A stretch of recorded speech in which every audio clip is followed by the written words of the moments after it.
Hey guys, so I just want to do a quick little review here of the iPhone 6s and the Sony Xperia Z3 Plus, which is Sony's latest high-end phone until probably early October when the Z5 does land.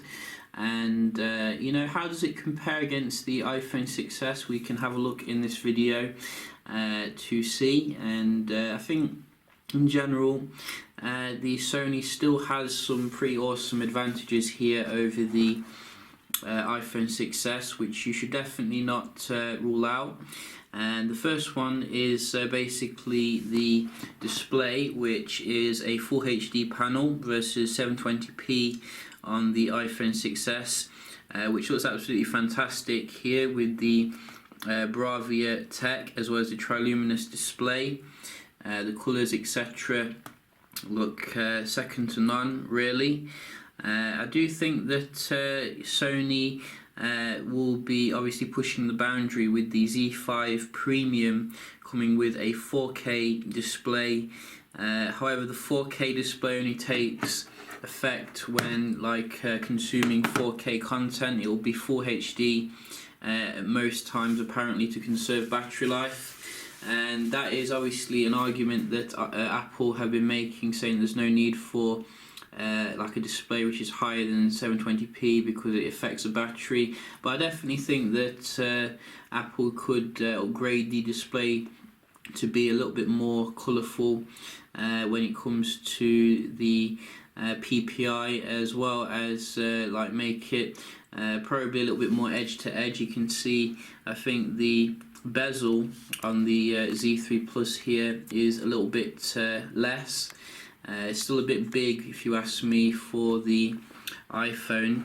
But I think where the iPhone does have an advantage in terms of the build quality, I really do enjoy the metallic here compared to the scratch prone as well as fingerprint prone back on the Z3 Plus. Which I have actually got a few, I think, scratches here just from kind of like day-to-day use, but it's more over the fingerprints which really annoy me about glass finish. It is a very premium feeling device, the Z3 Plus, and I do enjoy they've got rid of a lot of the flaps that used to annoy the hell out of me. And you can see we can just put the charger in the bottom now. But I think that Sony, like Samsung, would be really good to go with a more metallic build quality for the next high-end phones. Maybe save the glass kind of construction for the front, where you don't really touch too much at the top, so you don't get all that kind of fingerprint malarkey. Really do enjoy the iPhone here for the build quality in that respect. We don't get a fingerprint scanner on the Z3 Plus. However, we are going to be getting one on the Z5 apparently on the corner, which some people have been testing out apparently already, and it seems to be very good in terms of unlocking the device as well as being very comfortable. So I'm really looking forward to the fingerprint scanner edition on the Z5. In terms of the cameras here, we're getting the 20.7 megapixel camera on the Z3 Plus versus a 12 megapixel iSight camera on the iPhone 6s. And I have been out and about actually with both of these, and I will be doing a speed test comparison here. I can give you a sneak peek though here what basically I have seen already. And in general, I think that the photos on the Z3 Plus are fantastic. I think it's rated just behind the LG G4, the Moto X Style on DxOMark, which is the official website for the best quality cameras. And the Z3 Plus is well up there, I think. it scores about 83 or something. So when I first got the Z3 Plus, the software was horrible. It was causing all sorts of contrasty issues. But in terms of what I've seen from the pictures versus the iPhone 6, I think it does a fantastic job. But as I said, I will be doing a separate video checking that out.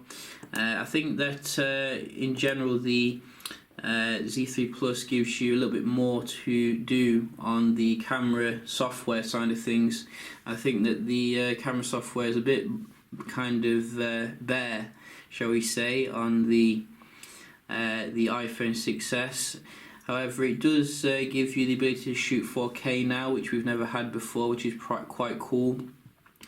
The 4K mode on the Z3 Plus has been a bit temperamental now and again, you know, especially with certain softwares. Like I upgraded to 5.1.1 on my Xperia Z2, and I had an issue with the 4K, so I had to like find a different firmware just to rectify that, and that's quite bad really. But Sony have been like improving the Z5 in terms of the construction, making it like more copper underneath, so it will dissipate the heat more, and they've been showing you like there's no more issues with the heating when it comes to using the camera. I think there was a review of the Z5 and they used the camera at the 4K for like a good 10 minutes or so, 5 minutes or 10 minutes, and it didn't overheat. So I think Sony's finally figured that out, which is pretty awesome. And you can see we do get quite a lot more kind of settings here in the Sony, such as the AR Fun. I've always enjoyed this mode, which allows you to basically, if we just open this up, so you can see you can have some real good fun here. Then again, I think that there's probably not enough kind of room for me to do this. Who knows? No, there's not enough room, but basically you can have a really good fun time here, you know, putting some graphical like cartoons on your pictures and video. You don't get any of that on the iPhone. We get like the high resolution support. I'm not sure if the iPhone 6s supports high resolution kind of audio, but I know that the Z3 Plus does, because they had an offer on where you could get some high resolution headphones with the device, which is pretty cool. And you do get a lot more customization when it comes to the kind of equalizer here. Absolutely fantastic app, the music player, whereas you don't get that much on the iPhone. But I think if you go into the settings here, into the sounds, and you see the one thing which I don't like about iPhone here is how it's like buried away in terms of the settings. I can't even remember whereabouts it is, but it is somewhere in there. I have seen it before, like you can get access to the equalizer, but I definitely prefer the Sony when it comes to the Walkman app. I think it's just a little bit more interesting really. In terms of the battery life, we're getting a 3000 odd mAh, slightly smaller than the Xperia Z3 in the Sony, which I don't think the battery life is quite as good actually as the Z3 for some strange reason. Sony regressed a little bit there. However, the device obviously is waterproof and dustproof, IP68 certified. You don't get any of that on the latest iPhone, which I would have liked to have seen really.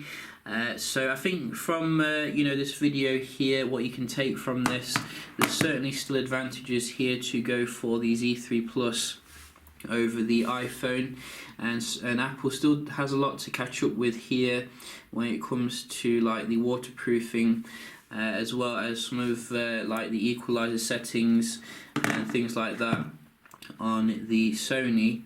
But I think the real comparison will be with the Xperia Z5 and the Xperia Z5 Premium, Z5 Compact, which I hope to get in as well to do a comparison of. So do stay tuned for that. But yeah, just a quick little video here then comparing these two.